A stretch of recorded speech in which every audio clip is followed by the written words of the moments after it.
Rosemary Kennedy, better known as Rosemary Kennedy, was the sister of John F. Kennedy.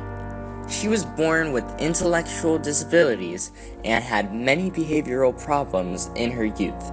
The Kennedy family kept this secret due to the social stigma of disability. In 1941, when she was 23 years old, Rosemary Kennedy was given a lobotomy, which her family thought would alleviate her mood swings and outbursts, but the procedure went horribly wrong. She ended up institutionalized for the remaining 63 years of her life. Rosemary Kennedy's story is representative of countless others like her. This was a common fate for mentally ill people from the 1940s to the 1970s. During this time, there were many new psychosurgical procedures being practiced. Many of them, like lobotomies, incredibly dangerous. Many of the families whose loved ones underwent these procedures, whether deemed successful or not, kept it a secret due to the stigmas of mental illness and disability. These stories went untold for a long, long time. Now, though, we are looking back on those procedures, their rise and fall, as well as their impact to our society.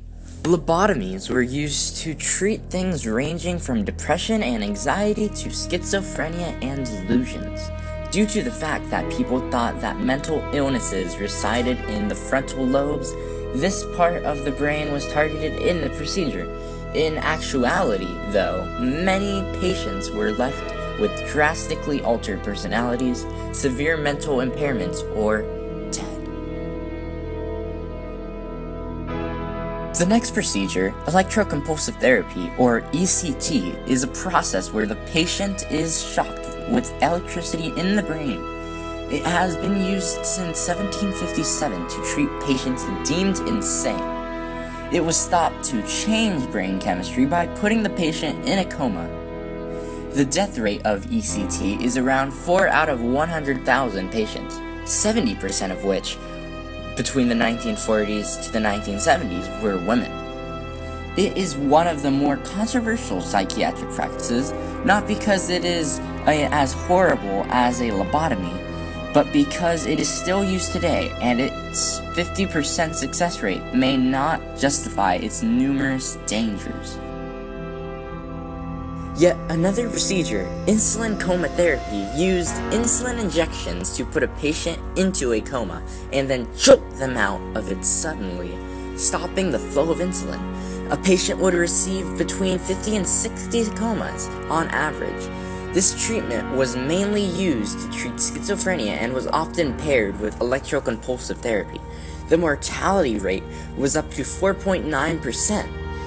This treatment, which was largely unfounded in scientific fact, was discarded in favor of neuroleptic drugs in 1960.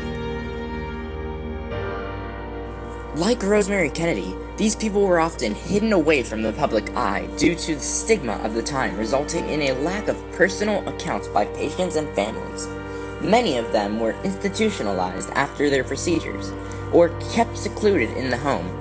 These procedures went on for decades, and while they may have helped some patients, they also resulted in injury and death too many times. In 1983, people from all over staged the protests in the city of Berkeley. These people protested against the use of electroshock therapy in the city. This was one of the first movements that tried to make a change in the world of psychiatric care. They wanted to convince the city to remove electroshock therapy within city limits. This law was originally voided due to removing therapy seeming unconstitutional because it removes one of the families and patients' treatment options. But the law was later passed banning the procedure. This attempt to remove electroconvulsive therapy served as a stepping stool for the future of the procedures done in today's therapies. The horrifying psychiatric practices of the mid-20th century often did more harm than good to their victims, and many of these procedures are still in use today, however minimally. There may be other threats disguised as shiny new procedures on the horizon though.